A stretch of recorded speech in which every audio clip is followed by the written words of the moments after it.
Am I the a-hole for refusing to reconnect with my alcoholic, manipulative mom just because she's sober? Alright, buckle up because this is going to be a ride. I, 38F, haven't spoken to my mother, 66F, since December 2022. And now, suddenly, my aunt is acting like I'm the villain for refusing to call her. Her big argument? She's sober now, and her apartment is clean. But let's be real, she's not sober because she chose to change. She's sober because she's broke, isolated, and literally can't access alcohol anymore. And I'm still angry. I'm still tired. I'm still healing.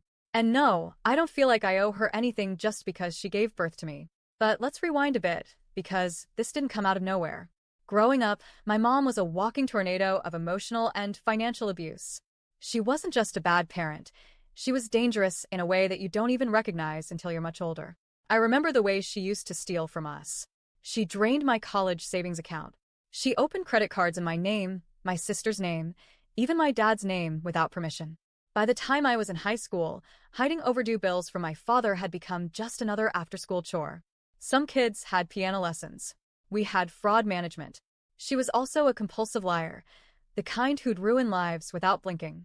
Once, she spread a false rumor that my sister's friend's boyfriend was abusive. It wasn't true, but that lie? It ended a friendship that had lasted over a decade. Another time, when I was a teenager, I had to walk home 2 miles in the dead of a Midwest winter wearing only my volleyball uniform. Why? Because my mom left the phone off the hook to avoid bill collectors. I was freezing, couldn't call anyone, and she just shrugged it off. That was normal to her. That was my mom. And yet, somehow, I still tried. I adapted. Because when you're a kid, you just do. You think every mom must be like this in some way. Fast forward to 2014. I was an adult, living with my boyfriend, and we needed a temporary place to crash over the summer after our lease ended. My parents were living in a lake house at the time, peaceful, charming, sounded dreamy. She invited us to stay. I thought maybe she'd mellowed out, that maybe things would be different now. They weren't. Not even close. My dad, bless his heart, started confiding in me that he thought she was cheating. I went full protective daughter investigator mode, and yep, found the texts. Clear as day. Proof of the affair. When I confronted her, she denied it. Like while I was literally holding her phone in my hand. Gaslighting 101.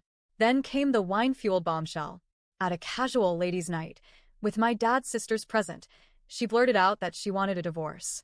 No warning. No sensitivity. Just boom, like she was announcing a cruise vacation. It was humiliating. Disrespectful.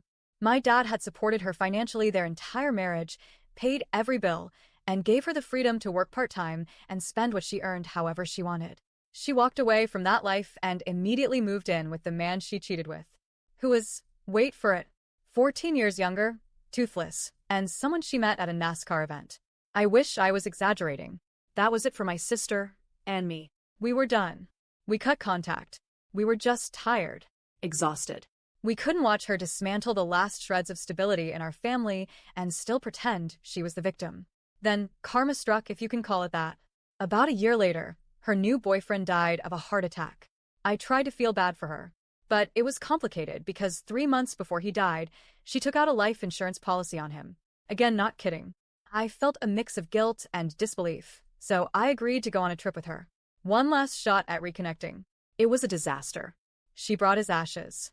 Every place we visited, she scattered a bit of him. It felt like I was third-wheeling a creepy, posthumous honeymoon. After that, I emotionally checked out.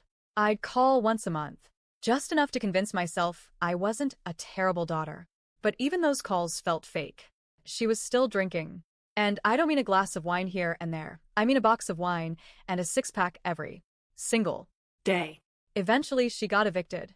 She lived in her school classroom for a while. Yes, she was still working. Then she crashed in a makeshift studio above a friend's garage. Meanwhile, she never once called me or my sister to check in. Not even once. And here's the kicker. My sister now has 2 sons. They're 5 and 3 years old. Our mom has never met them. Not in person. Not on video chat. Nothing. Yet she posts pictures of them on Facebook like she's Grandma of the Year. Look at my beautiful grandsons. She'd caption the stolen photos. Except they wouldn't even recognize her. They've never met her. So I started commenting, calling her out. I'd say, "You've never met them," or we don't talk. Because I was sick of the fantasy. People praised her for being a devoted mother and grandmother. It made me physically ill. She blocked me. Good riddance. Then came the crash.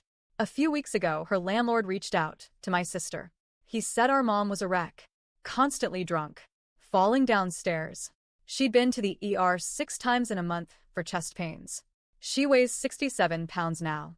She's 5 feet 4 inches. Used to be 150. Her organs are failing. Her bank account is frozen because she posted her debit card on Facebook.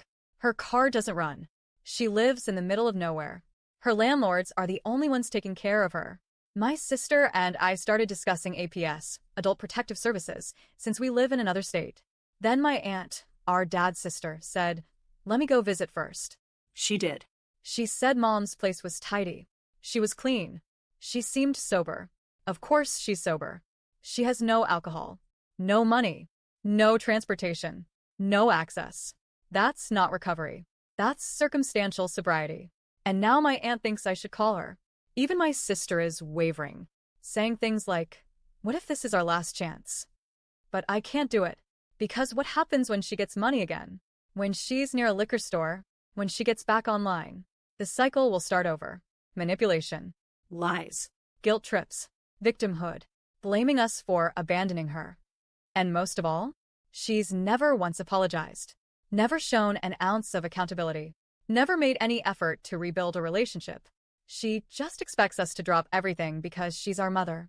But being a mom isn't a get-out-of-jail-free card. Being a mom doesn't mean you get to destroy people and demand their love later because you finally hit rock bottom. So now I'm stuck in the guilt spiral. Everyone around me says, "But she's your mom. What if she dies? What if this is your only chance?" But I don't know. I feel like if I call her, I'm opening a door that took me years to shut. So, am I the a-hole for keeping her blocked and refusing to call, even if she's finally sober, but only because she's trapped?